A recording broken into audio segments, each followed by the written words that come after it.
This is the Horse Radio Network. This is episode 68 of the Wisdom by WESA show on the Horse Radio Network. And I'm Mike Donnell. I'm Casey Wilbanks-Coletti. And this is Sophia Aguila. Welcome to Wisdom by WESA on the Horse Radio Network. This podcast is brought to you by the Western and English Sales Association, WESA, which provides the world's largest trade events for retailers, manufacturers, and sales representatives of the equestrian industry. In this podcast, we feature exclusive interviews with noteworthy Western and English personalities, retailers, and exhibitors who you've always wanted to talk to. Don't miss out on all the news for manufacturers and retailers in the equine industry. Well, after a brief hiatus, we're all back together, and we have Sophia on the line as always. Sophia, you know, in the shows we have covered the 90s, the early 2000s. Now we're moving into 2010 and beyond. What can you tell us about WESA history during that period? Yes, we're excited to be back again. So in 2012, WESA, along with today's guest, we celebrated our 90th anniversary. And then in 2018, WESA went through a pretty big rebrand to cater to a more global audience, as well as also catered to Western and English. And then a little later, we also announced the board decisions to move the trade show from Denver, Colorado to Dallas, Texas. So it was a busy decade for us. It sure was.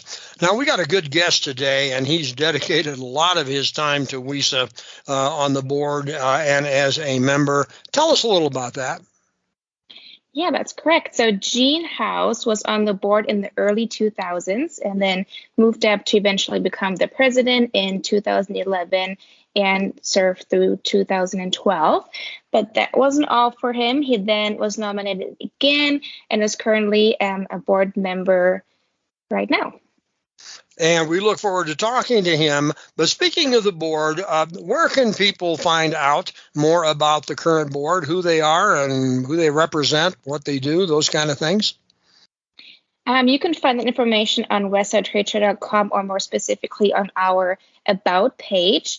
The board is listed there along with their titles and also for how long they are serving. We also include a picture of the current board in the WESA directory for each trade show. And then, the trade show too, you can spot them by looking for their silver name badge. And just like our guest mentions today, you can always stop them for any questions, comments, recommendations, or anything else. And they're always happy to help. Well, and we know how important boards are, and I look forward to talking to Gene House about that very topic.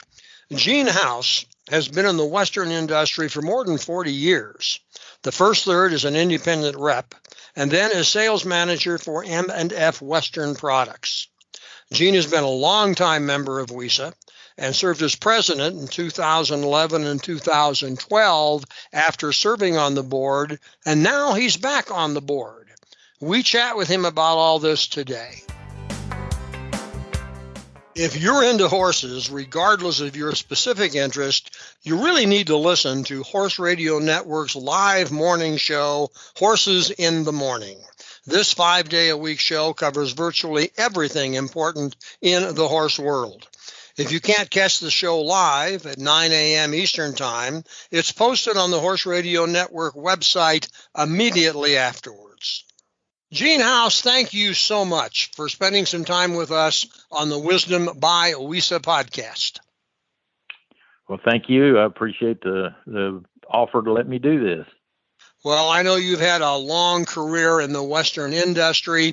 You have been president of WESA that we'll talk about. You were on the board. You are back on the board. You have some great perspective on the industry and on the organization. But for the benefit of our listeners, let's go back a little bit and track your history in this industry, if you would, please.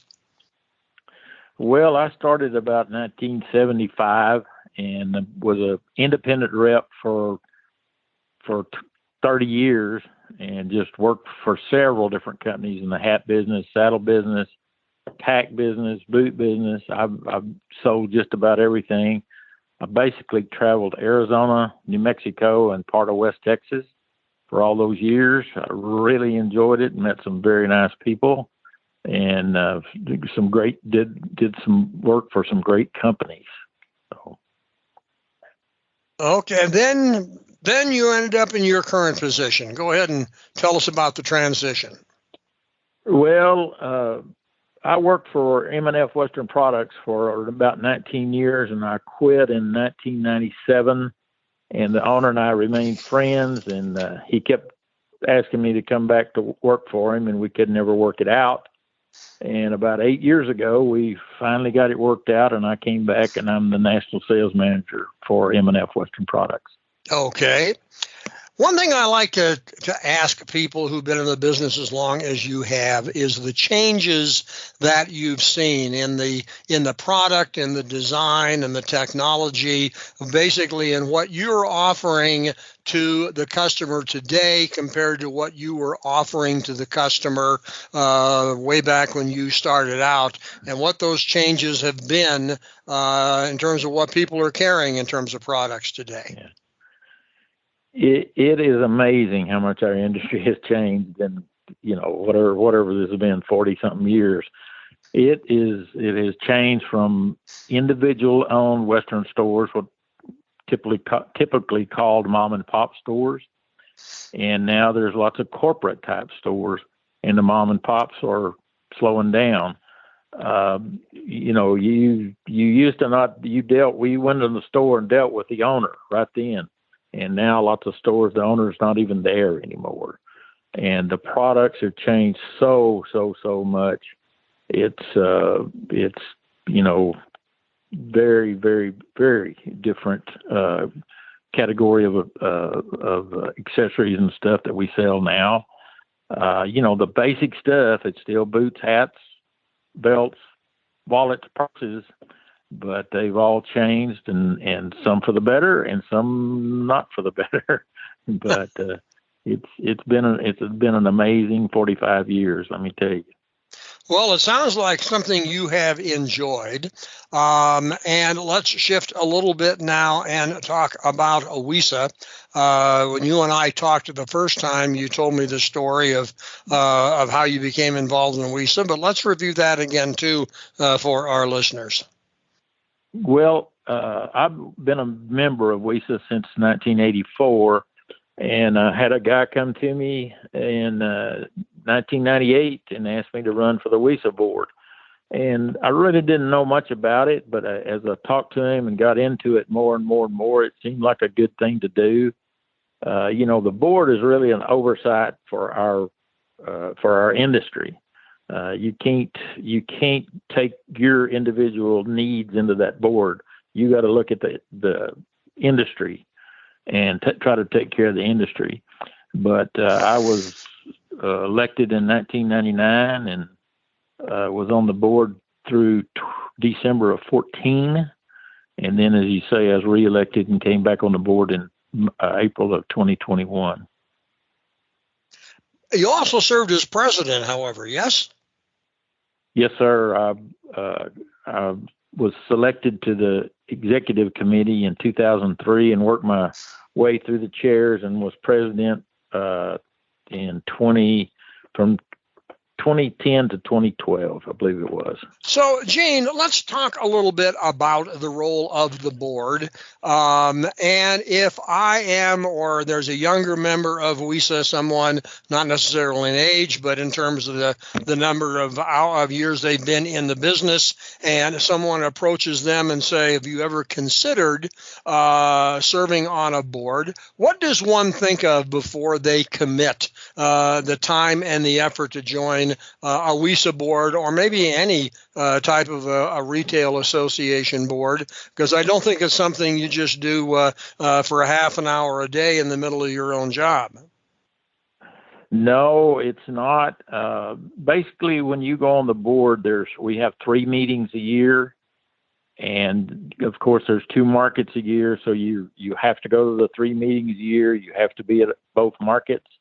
And then we have functions at the market, and you must be at all those functions and as a board. and promote the industry and all that. It's not terribly time consuming, but you need to be aware of all times and things that are changing. And, you have to communicate with the home office. We have an executive director, and she takes care of the everyday stuff. But the board of directors are really, what they need to do is look down the road and see if they can figure out what the future of our industry is going to look like, and where we need to be, and how things are changing. And do you do that independently, or do you all talk on the phone between meetings, or how do you all share, other than the 3 meetings a year? Do you all talk amongst yourselves in between those meetings to report what you're seeing, what you're hearing, questions that you've been asked? Is it really an ongoing communications role, not just attend 3 meetings and go home? Yeah, you communicate with, of course, when I started early, there wasn't very much texting and emails and all that. So there was lots of phone calls. And, like the president would usually reach out if certain things came up, and he was, interested in doing this or that. He would let you know how he was feeling and what you felt about the situation. So there was lots of communication like that. Of course, now it's emails and texts, and we need to do this, or here's where we're headed on this situation, or whatever. But there is communication and things to be done all time. Really, everybody calls Amy, or our executive director, and she kind of handles the traffic of everybody and sends out questionnaires and that type of stuff. Okay.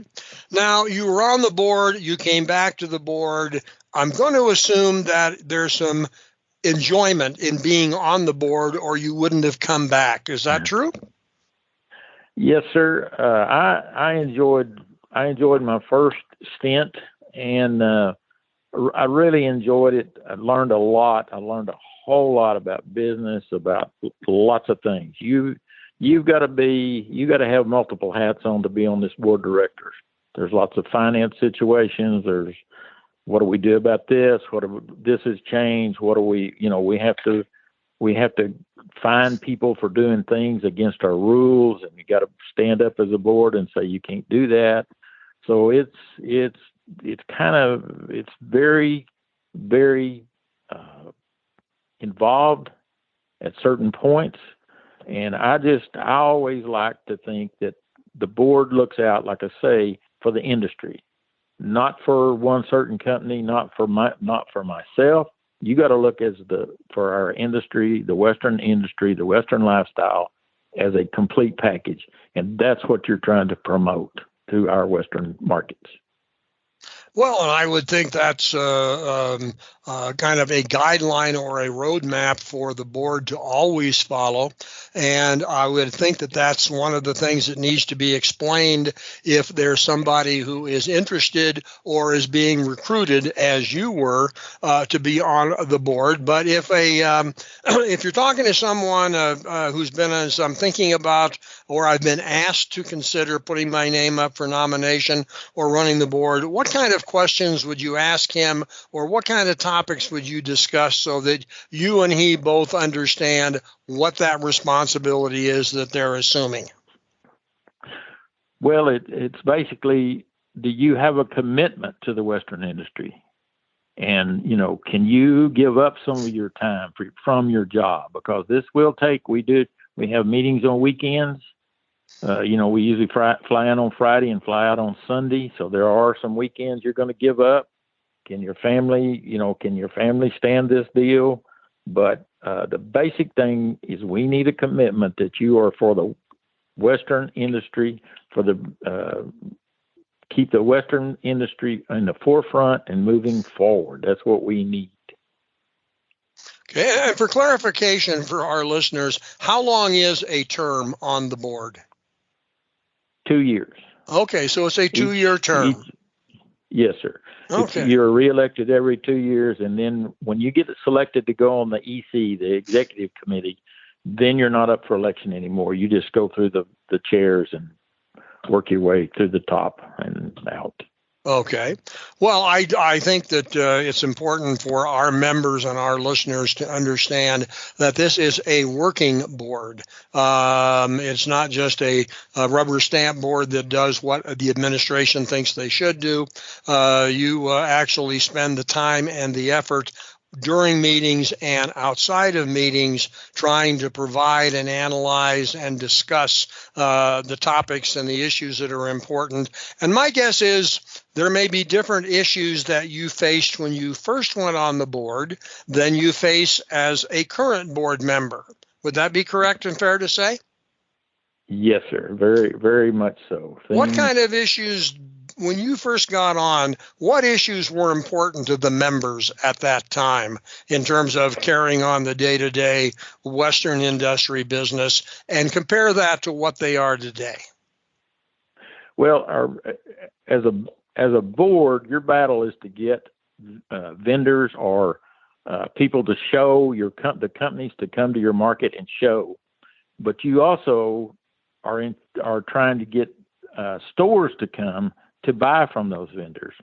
So you're juggling 2 balls here, or 12 balls here, but you're juggling you gotta take care of your vendors, the companies that sell at your market, but you also have to take care of the people that are coming in from the stores. You gotta keep both of them happy, and sometimes what the buyer wants, the company doesn't want to give up. So WESA is kind of a mediator between those two things, and we have to keep both parts of our market happy and keep them coming back to our market, make it the best in the world.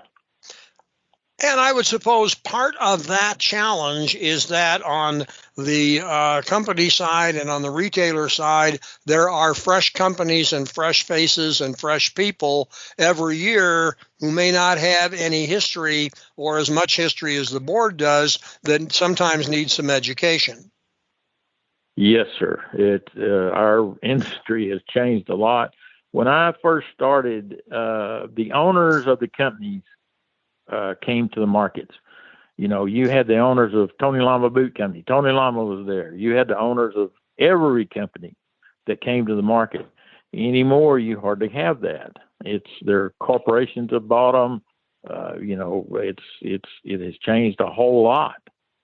So it's a challenge to keep everybody focused on the Western market.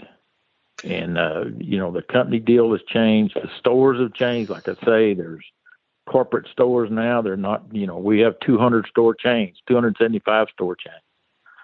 It's incredible how things have changed. Well, and I guess that's just something that the board needs to be able to deal with. And I think the people who are elected to the board and move on to the executive committee are well aware that those have been the changes, and dealing with them is really the lifeblood of what WESA is all about.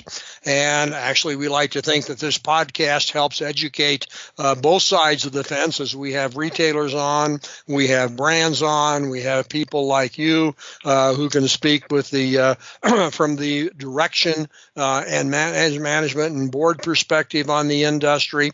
And so I think, and this may not be unique to our industry, probably most associations face those issues, but these are the ones that WESA faces, and we face it in the Western industry. And it's really been kind of interesting to have someone like you come on and speak from the board perspective.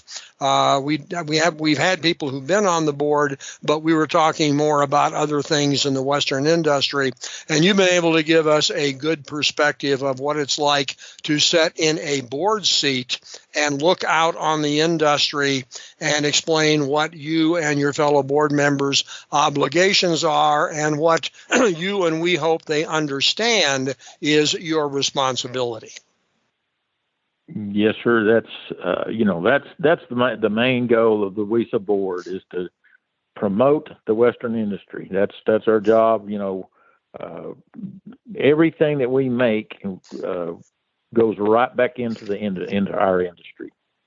We're a nonprofit deal. We put all the money right back into it through promotions to get retailers to our market.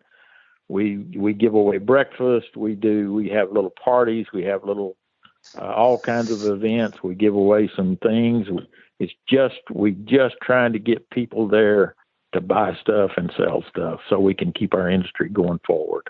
I think buying and selling stuff is a pretty basic premise to get this sport going.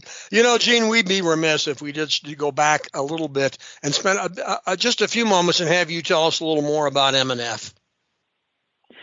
Well, M&F Western Products was started 51 or 52 years ago. My boss, Mickey Edens, borrowed $750. And he bought boot jacks and put them in the back of his car and went around to Western stores and sold them. And 52 years later, we're probably the largest Western accessory company in the Western industry. We have become huge, and my boss puts all his money right back into the company. He doesn't play the stock market. He doesn't do anything. His money is right out there in the warehouse. So he has done an amazing job. The whole Edens family is involved in M&F Western Products. He has 3 boys and his wife. They still work every day. Mickey's my boss is 79 years old. He goes to work dang near every day. He is completely committed to the Western industry and M&F Western Products. And my guess is way back then, $750 was a big number. Yes, sir. He said he just really didn't know how he was going to pay it back, but it has worked out well. And I think he has. Yes, sir. It's a great. I'll bet it's all paid back. Hey, Gene, listen, Yes, it's been fun talking to you, and I enjoy hearing from the board perspective. Because I think it's important that all the WESA members understand the role of the board. One question, if I'm a retailer, I'm a brand, I'm whatever, and I want to get a message to the board or a question to be considered by the board, how do I do that? Call us toll free or send us an email. And anything that comes in from vendors and or retailers, we discuss at the board meetings. And lots of times they have great suggestions, and we need them. We need them. They have a different perspective than we do, and we may be overlooking something that would help our industry, either for the retailer or the companies they're selling. So you're encouraging the members to reach out if they have an idea or an issue, because the board will address it, which I think is a very positive point. Yes, sir. Yes, sir. We like for the members to be involved. Sit down, write us an email, put it in writing, and it will be discussed at the next board meeting. Okay. That is a function that we definitely do. And on that note, Gene, we're going to let you go back and sell accessories. Okay. I appreciate your time so much. All right. Thank you. The show notes and links from today's show can be found on the website wisdombywesa.com. And of course, we'd like to hear your feedback. If you go to that website, there's a link, a contact link, when you can share your thoughts. The Wisdom by WESA show will be published on the 15th and 30th of every month. You can listen on most of your favorite podcast players, and you can also listen on the Horse Radio Network app on your iOS or Android phone.